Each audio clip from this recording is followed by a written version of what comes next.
Okay, so for measuring resistance,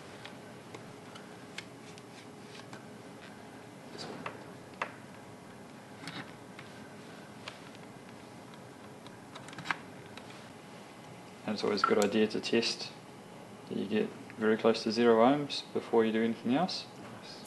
And then we touch our probes into the metal contacts to get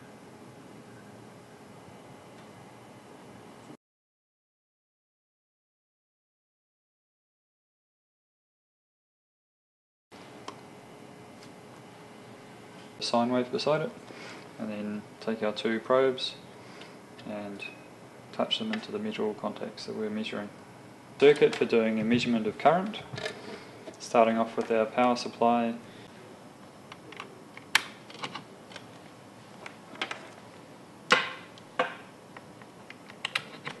Carry on with our circuit into the resistance and complete our circuit from the resistance back to the supply. So now